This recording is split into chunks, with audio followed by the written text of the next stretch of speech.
سنجیدہ بنا دیتے ہیں. میں نے کہیں پڑھا تھا become patient but not a patient. Choice اپنے ہاتھوں میں ہوتی ہے دوست. So stop being so serious guys. اور اپنی زندگی کو ریبوٹ کرو with the 3 magical words. Take it easy.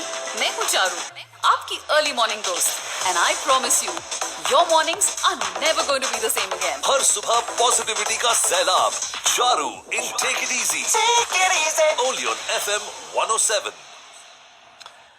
Doha میں اس وقت صبح کے 9 بجے ہیں. السلام علیکم ورحمۃ اللہ وبرکاتہ.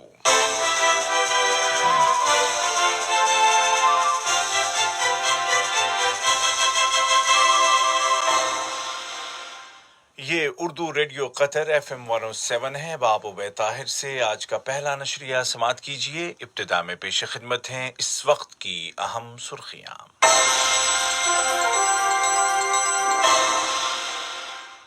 صاحب سمو امیر شیخ تمیم بن حمد آل ثانی کے ساتھ لیبیا کی ہائی کونسل آف اسٹیٹ کے سربراہ نے ملاقات کی اور اہم امور پر تبادلہ خیال کیا. وزیر اعظم و وزیر داخلہ کی موجودگی میں investment promotion agency of Qatar IPA اور سوئٹزرلینڈ کے ویلتھ مینجمنٹ گروپ UBS کے درمیان مفاہمت کی ایک یادداشت پر دستخط کیے گئے. کورونا وائرس کو کنٹرول کرنے میں وزارت صحت کی کامیابیاں جاری ہیں اور پیشگی ٹیسٹ کی یومیہ تعداد میں اضافہ کر دیا گیا ہے.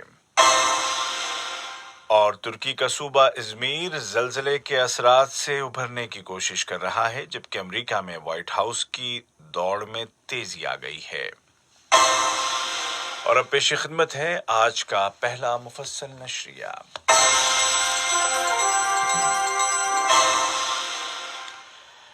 بسم اللہ الرحمن الرحیم.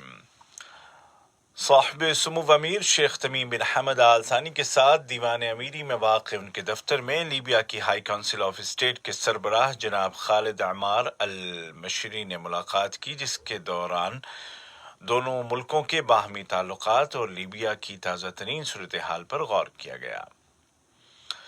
شورا کونسل کے اسپیکر جناب احمد بن عبداللہ بن زید ال محمود نے لیبیا کے تمام علاقوں میں جنگ بندی کے معاہدے کا ایک بار پھر خیر مقدم کیا اور لیبیا کی سالمیت، خود مختاری اور عالمی سطح پر تسلیم شدہ وفاقی حکومت کی حمایت کے قطری موقف کو دہرایا.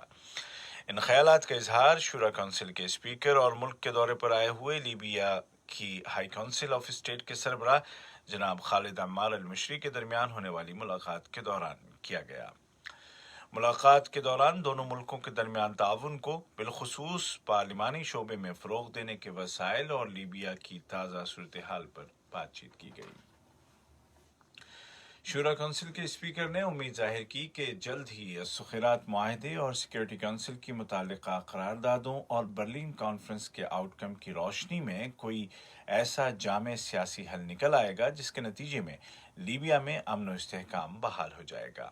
اس موقع پر جناب خالد المشری نے قطر کے موقفوں اور لیبیائی عوام اور آئینی حکومت کی حمایت، لیبیا کے استحکام اور اس کی سالمیت اور اس کے عوام کی امنگوں کو پورا کرنے کے لیے قطر کی نیک کوششوں کو سراہا.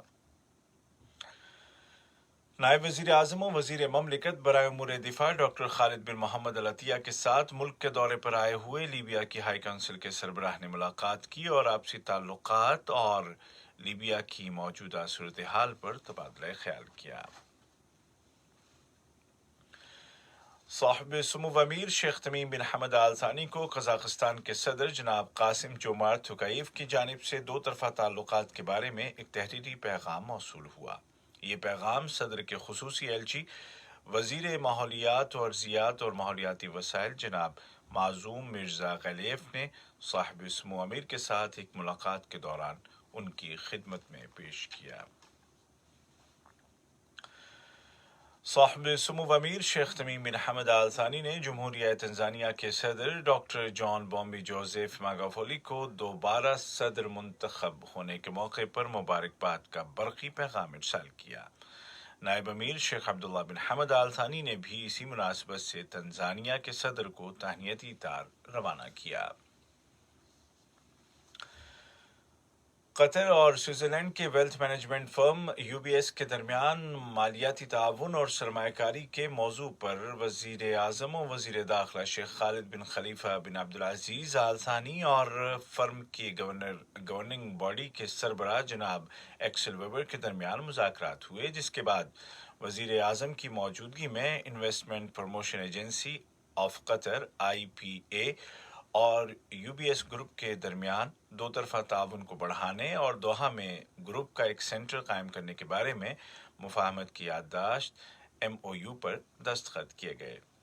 اس MOU پر قطر کی جانب سے وزیر تجارت و صنعت اور IPA کی مجلس انتظامیہ کے صدر جناب علی بن احمد الکواری اور UBS گروپ کی گورننگ باڈی کے سربراہ جناب ایکسل ویبر اور چیف ایگزیکٹو جناب رالف ہیمرز نے گروپ کی جانب سے دستخط کیے۔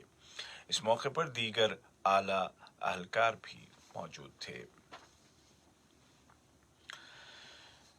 بین الاقوامی پارلیمانی یونین کی گورننگ کونسل کا 206واں اجلاس ہو رہا ہے، جس میں شورا کونسل کے اسپیکر جناب احمد بن عبداللہ بن زید ال محمود قطر کی نمائندگی کر رہے ہیں۔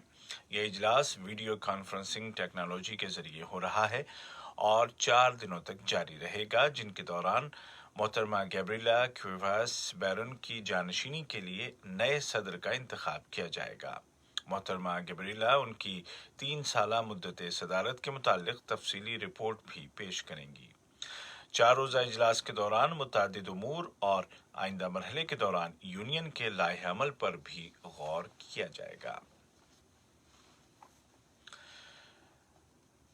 ملک میں کورونا وائرس کو کنٹرول کرنے کی کوششوں میں زبردست کامیابیاں مل رہی ہیں اور کل صرف 164 نئے کیسز رجسٹر کیے گئے، جبکہ مزید 201 کنفرمڈ پیشنٹس کی شفایابی کے بعد اس بیماری سے ریکور ہونے والوں کی کل تعداد 1,29,784 ہو گئی ہے۔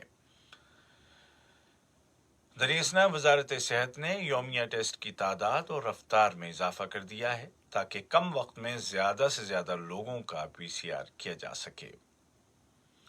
کووڈ-19 کے خلاف کامیابیوں کے ضمن میں تمام اسکولوں میں روٹیشنل اٹینڈنس کی پالیسی کے تحت تمام اسکولوں کو کھول دیا گیا ہے اور طلباء کی آمد شروع ہو گئی ہے۔ وزارت تعلیم و اعلیٰ تعلیم میں مشیر جناب محمد البشری نے بتایا کہ تمام افراد کی صحت و سلامتی کے لیے مکمل انتظامات کیے گئے ہیں۔ ادھر سرکاری اداروں نے ہوم کوارنٹین کی شرطوں کی خلاف ورزی کرنے والے 2 افراد کو حراست میں لے لیا ہے۔ ان افراد نے انڈرٹیکنگ کی شرطوں کی خلاف ورزی کی تھی اور اب ان سے قانونی باز پرس کی جا رہی ہے۔ متعلقہ اداروں نے شہریوں اور مقیم افراد سے اپیل کی ہے کہ وہ اپنی اور دوسروں کی سلامتی کے لیے ہوم کوارنٹین کی شرطوں کی پابندی کریں۔ یہ خبریں آپ اردو ریڈیو قطر FM 107 سے سن رہے ہیں۔ عالمی سطح پر کورونا وائرس سے جڑی خبروں میں WHO ورلڈ ہیلتھ آرگنائزیشن کے ڈائریکٹر جنرل نے اعلان کیا ہے کہ وہ کووڈ-19 سے متاثر ایک کنفرم پیشنٹ کے ساتھ رابطے میں آنے کی وجہ سے سیلف آئسولیشن میں جا رہے ہیں، حالانکہ انہیں کسی قسم کی کوئی علامت محسوس نہیں ہوئی۔ پوری دنیا میں اس وبا سے متاثر ہونے والوں کی تعداد 47 ملین سے زیادہ ہو گئی ہے، جبکہ یورپ کے 14 ملکوں میں زیر علاج مریضوں کی تعداد میں اس ہفتے کے دوران ریکارڈ اضافہ دیکھا گیا ہے۔ حالیہ دوسری لہر کے بعد یورپی ملکوں میں پابندیاں سخت کر دی گئی ہیں، جس کے بعد ان اقدامات کی مخالفت کرنے والوں اور پولیس اہلکاروں کے درمیان کئی یورپی شہروں میں تصادم ہوا ہے۔ غزہ کی باز آباد کاری کے لیے قطری کمیٹی کے سربراہ سفیر محمد العمادی نے اعلان کیا ہے کہ کمیٹی قطر ترقیاتی فنڈ کے تعاون سے غزہ کے نادار خاندانوں کے درمیان آئندہ بدھ سے نقد امداد تقسیم کر رہی ہے، جس کے تحت 1 لاکھ خاندانوں کو فی کس $100 دیے جائیں گے۔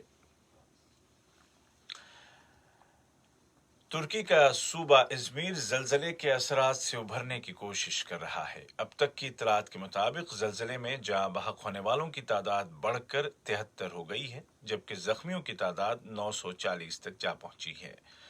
ترک حکومت راحت رسانی اور بچاؤ کا کام کر رہی ہے اور متاثرین تک پہنچنے کے لیے دن رات کام کر رہی ہے۔ کینیڈا میں کیبک نامی شہر کی پولیس نے اعلان کیا ہے کہ اس نے ایک مشتبہ شخص کو حراست میں لیا ہے جس کے بارے میں شبہ ہے کہ اس نے گھریلو ہتھیار کا استعمال کرتے ہوئے 2 افراد کو قتل اور دیگر 5 کو زخمی کیا ہے۔ پولیس نے عوام سے اپیل کی ہے کہ وہ گھروں میں رہیں۔ اور امریکہ میں صدارتی الیکشن کی حتمی تاریخ میں صرف 2 دن رہ گئے ہیں اور صدر ٹرمپ انتخابی کیمپین کے آخری مرحلے میں ان ریاستوں میں کیمپین کر رہے ہیں جہاں پلڑا قریب برابر کا ہے۔ صدر ٹرمپ تمام سروے رپورٹوں کو غلط ثابت کرتے ہوئے جو بائیڈن کے خلاف کامیابی حاصل کرنے کے لیے پوری کوششیں کر رہے ہیں۔ امریکہ میں 90 ملین سے زیادہ ووٹرز ارلی ووٹنگ کے ذریعے اپنا حق رائے دہی استعمال کر چکے ہیں۔ قابل ذکر ہے کہ گزشتہ 100 برسوں کے دوران امریکہ میں ووٹنگ کا یہ اعلیٰ ترین تناسب ہے۔ اتنی زیادہ ووٹنگ امریکہ میں اس سے پہلے کبھی نہیں ہوئی۔ آج کا پہلا نشریہ ختم ہونے سے قبل اس وقت کی اہم سرخیاں ایک مرتبہ پھر سن لیجیے۔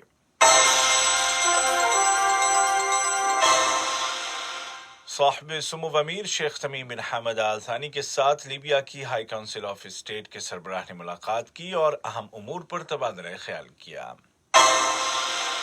وزیر اعظم و وزیر داخلہ کی موجودگی میں investment promotion agency of Qatar IPA اور سوئٹزرلینڈ کے ویلتھ مینجمنٹ گروپ UBS کے درمیان مفاہمت کی یادداشت MOU پر دستخط کیے گئے۔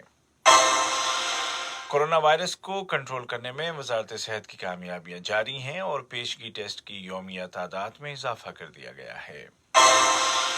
اور ترکی کا صوبہ ازمیر زلزلے کے اثرات سے ابھرنے کی کوشش کر رہا ہے جبکہ امریکہ میں وائٹ ہاؤس کی دوڑ میں تیزی آ گئی ہے۔ اردو ریڈیو قطر FM 107 سے آج کا پہلا مفصل نشریہ اپنے اختتام کو پہنچا۔ ہمارا اگلا نیوز بلیٹن شام ٹھیک 7:30 بجے پیش کیا جائے گا۔ آج کے اس بلیٹن کو آپ تک پہنچانے میں ہماری تکنیکی معاونت کی خالد المری نے۔